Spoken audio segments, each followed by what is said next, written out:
Every generation is and must be competent to all the purposes which its occasions require. It is the living and not the dead that are to be accommodated.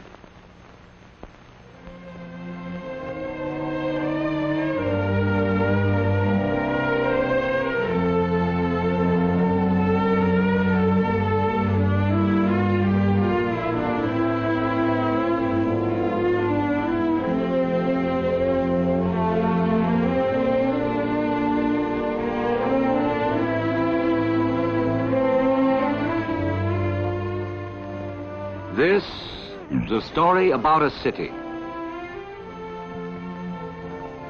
This city.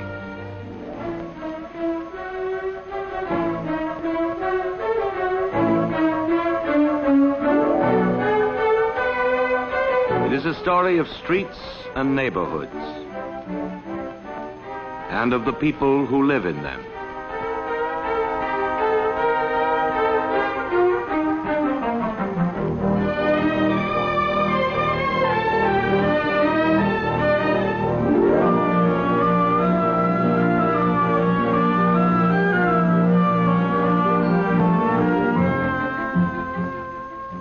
$8 million is what it adds up to. 8 million people who work, who eat and sleep, who live in this city together, neighbors.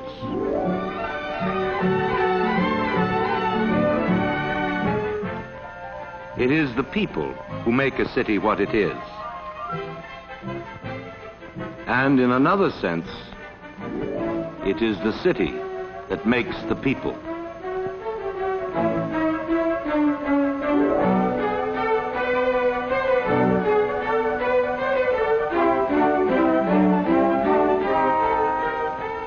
Look at it this way.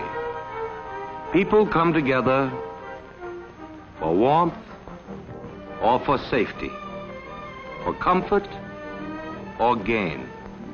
People come together and a city begins to happen. Houses go up. Streets go down. Bridges span the rivers. Tunnels lace the earth. And a city grows.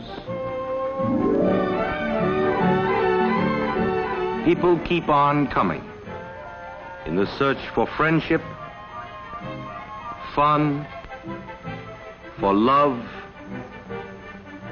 for learning.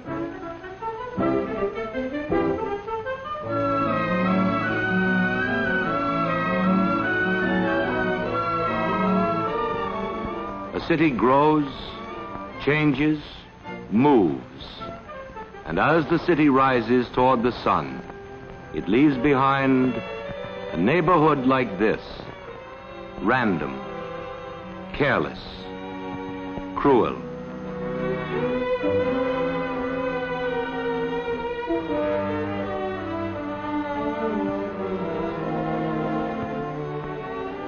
This is the slum, littered, airless, blocked.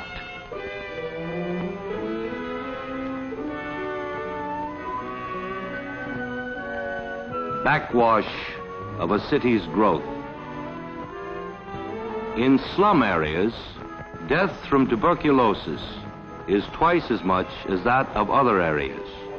Death in infancy is almost double the city's average, and the general death rate is 1/3 higher than the death rate of all New York.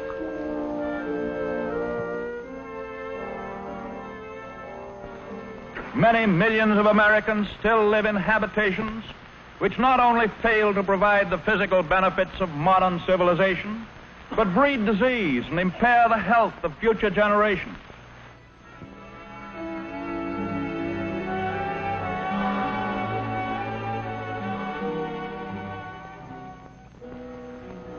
Everywhere the same signs: decay, waste, neglect, dereliction. And for one who escapes, there are thousands who stay behind.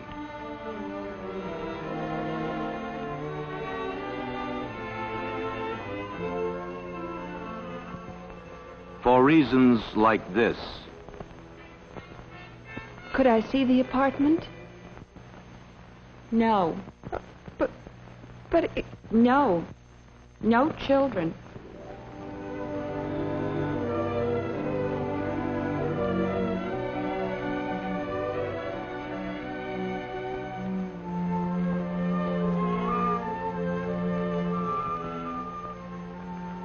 Reasons like this. Well, I suppose that does it.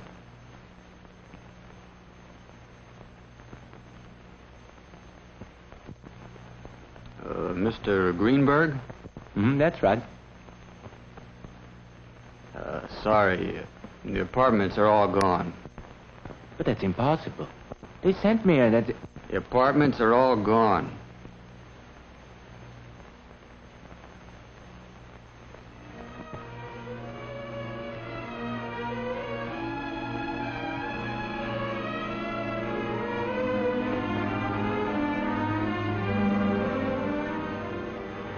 Reasons like this.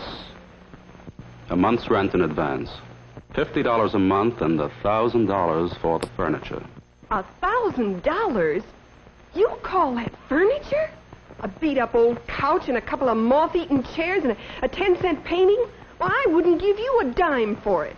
Well, that's the way we rent the apartment. Oh, no, not to me you don't. And for reasons like this. Yes, the apartment advertised in a paper. Yeah, the rent's okay. A present address? Lenox Avenue, 1455. What's that? Wait a minute. You got it advertised. How do you like that?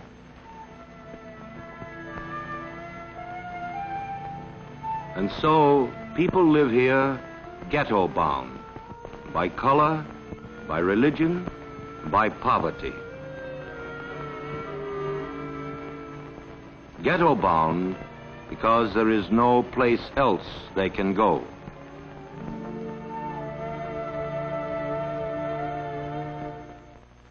The city, aware of its responsibility to the living, built a house, a lot of houses. Houses which ask no questions about a man's race or color or creed.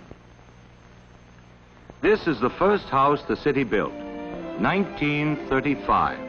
The first house built by any city in the United States.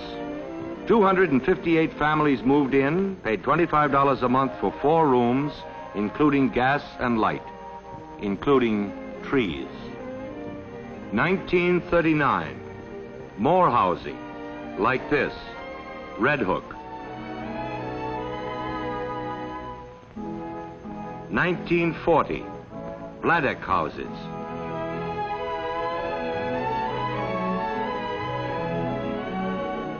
1941, more building, Fort Greene houses. But suddenly, in December 1941, war, and no more houses went up. 4 years later, the victorious army came home to this, Quonset huts.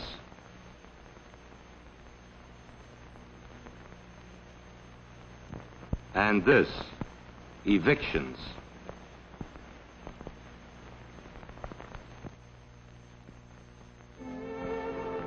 To fight the evictions, the city stepped into the picture with controls administered by the temporary City Housing Rent Commission. Soon the city's building program was fully underway once more. This is the way the city builds a house. Plans go from the City Housing Authority to the Board of Estimate. The Board of Estimate checks and approves the financing.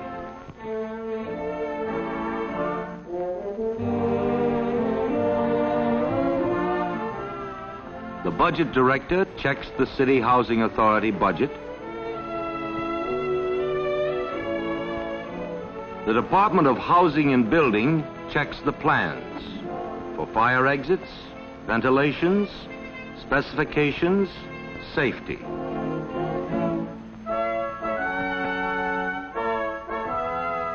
And against the master plan of the City Planning Commission checks for sanitation, transportation, schools, checks and approves the site. The old comes down,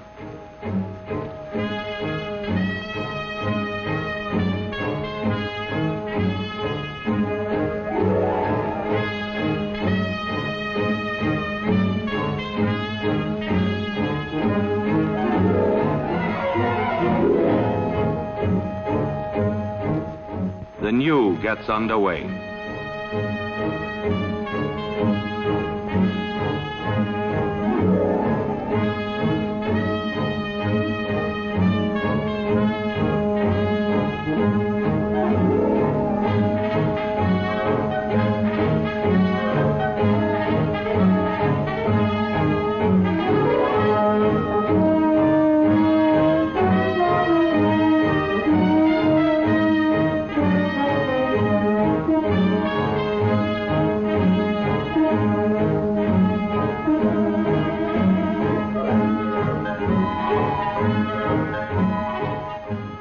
Blueprint becomes a house ready for its tenants. In one day, the city has had as many as 30,000 applicants for one housing project.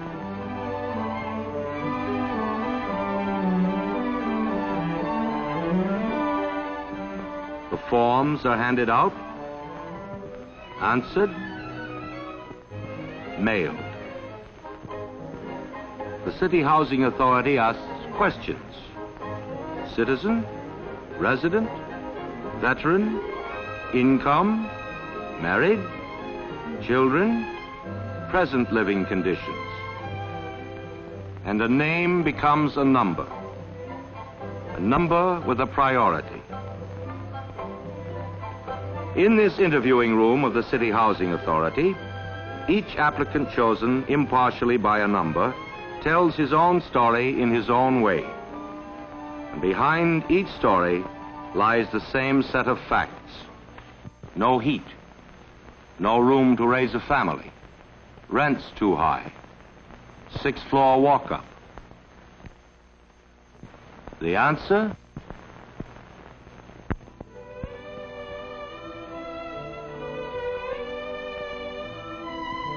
An apartment in a city housing project. A place to live with space, air, design, light.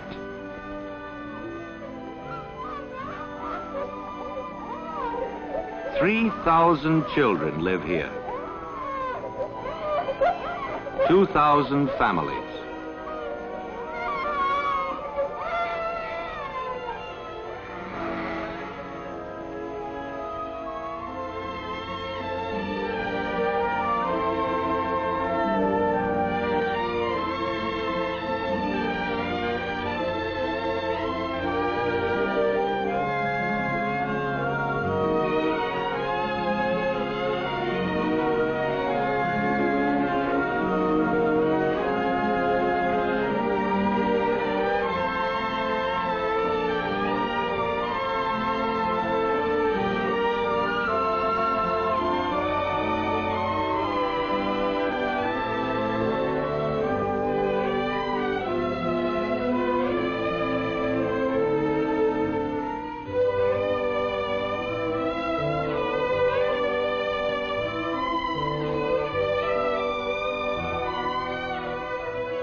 Here, there is room for growing boys and happy babies.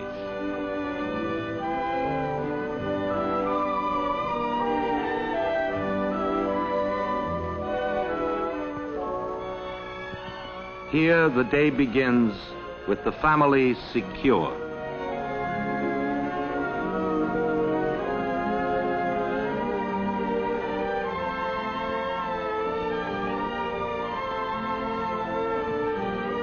Father to work and son to school.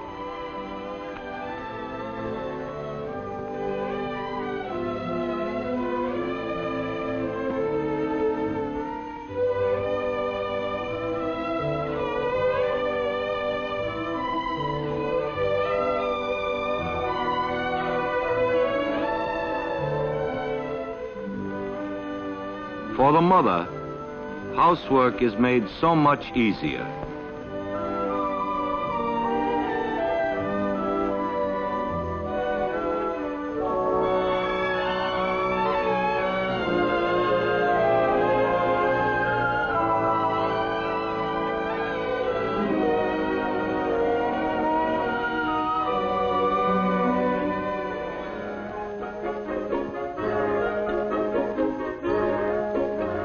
They call this the baby carriage parade to the laundry. The trip is short. Washing, easy.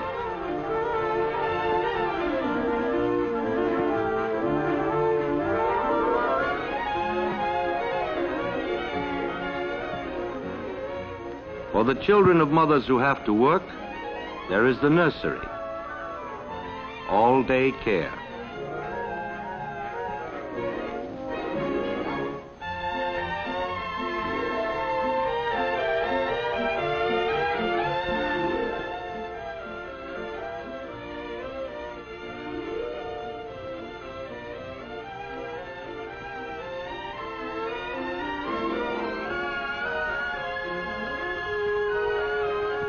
And after school, the older children have a place to play in safety.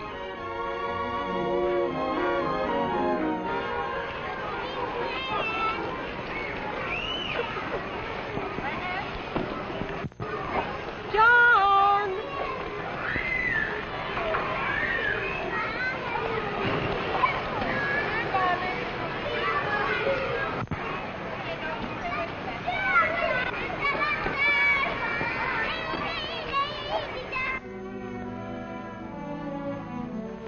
Neighbors.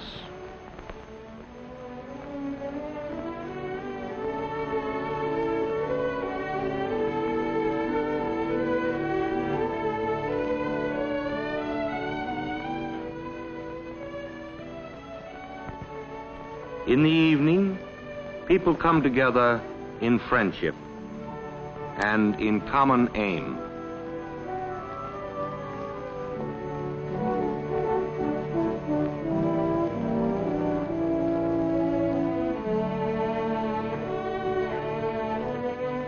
Here, in the city's houses, people come together to build a living community.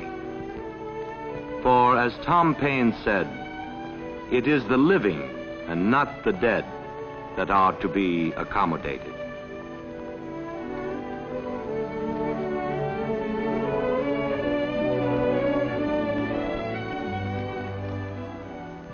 General Farrell, just how many families live in public housing projects in New York City? Colonel Bennett, in 1945, the city was landlord to 17,000 families. In 1949, the figure is 40,000 families. In the last 42 months, the city has started 42 housing projects, one per month.